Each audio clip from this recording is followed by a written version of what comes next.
Hello everyone, I hope you guys are having a wonderful day, making some really good trades. And man, oh man, what a day did we have in Bitcoin and the markets today, with the CPI data coming out worse than expected. The markets were expecting an increase of 0.4% in the CPI index, but we actually got an increase of 0.6, so significant. I mean, it's pretty worse considering, you know, this is their rigged CPI data. So right now we're sitting at 7.5% inflation year over year, so things are looking to heat up right now in the markets. As we could see, we ended the day all in the red. All major indexes ended up in the red today, except for the Russell. The Russell 1000 held at 0.5%, but right now the Russell 2000 is back in the red, diving towards below sub 2000, but we won't get into that right now. First, we're going to take a look at Bitcoin. Right now on the 4-hour time frame, we could see we have an 18 in a red X and a -5, so you guys might see a little bit more downside right now coming for Bitcoin. We might even come as low as 41,000 to 40,000 if this continues towards the downside. But right now the money flow is looking pretty good in the green right now. The VWAP's fairly overextended, so we probably might have a quick recovery in the price action right now. So I don't think we're gonna go significantly lower, maybe like I said 41.40, but we're just gonna have to see what happens. And also some big news happening in the markets today. If you guys don't look at traditional markets, I'm here to update you on traditional markets and the correlation between the cryptocurrency market. So let's take a look at the US government 10-year yield. So we could see that today we surpassed 2%. We're at 2.043% on the 10-year government bond yields. Now, if you guys don't know, bonds, when bond yields start to go up, that's kind of a sort of a signal that people are starting to flee not scarce assets, I would say speculative assets and like stocks, stuff like that, to go back into bonds because it's starting to get too risky for them. And honestly, you know, rising bond yields is a sign of rising rates potentially, and it's obviously it's not great for gold, but it's definitely not good for the markets as well. As we can see, we ended the day all in red today, and right now we could see that we have a pretty strong correlation with market corrections and rising yields, because the government can't actually raise their rates without crashing the markets. But right now, last time we saw the Fed actually raise the rates, I mean significantly, was in 2018 when they started to taper and raise the rates and do a complete reverse from QE, right, from quantitative easing to quantitative tightening.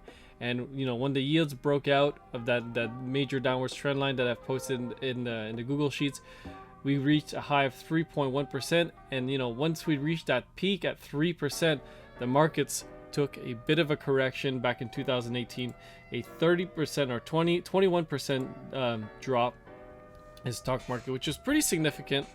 And the Fed did a complete 180 after that.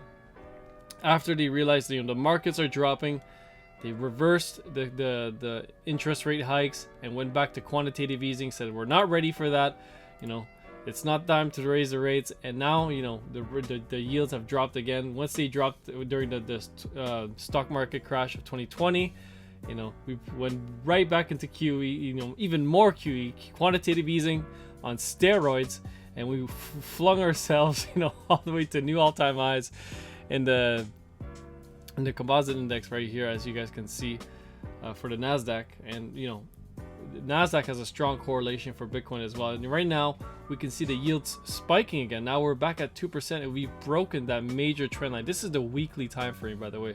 And if you guys don't know, this is a major trend line that the bond yields have been respecting for a long time. Every time they try to break out, we get rejected and the market keeps going up.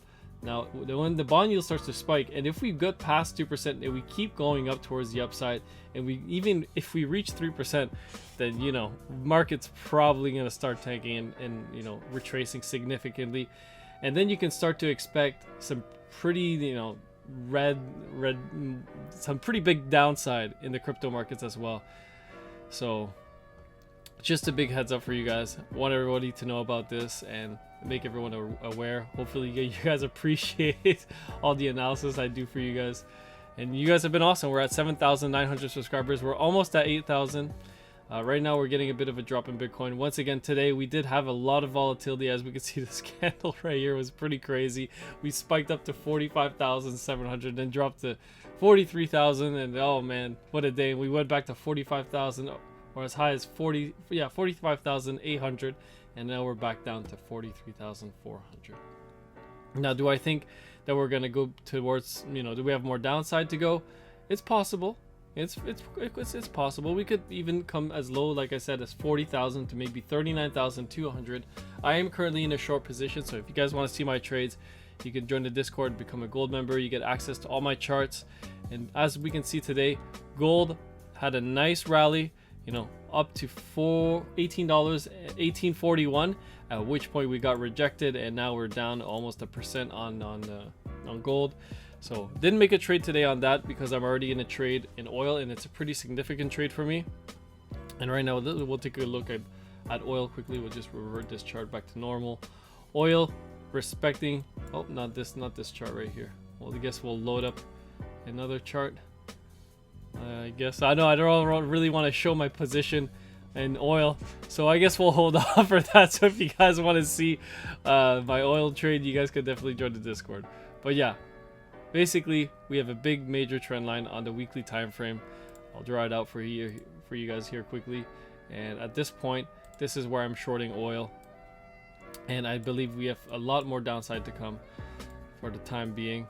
As we can see right there, perfect. We respected the trend line on the weekly time frame. We did close underneath it, so if we keep going towards the downside, I expect a nice gain from here, making maybe $5,000 to $10,000 from this trade.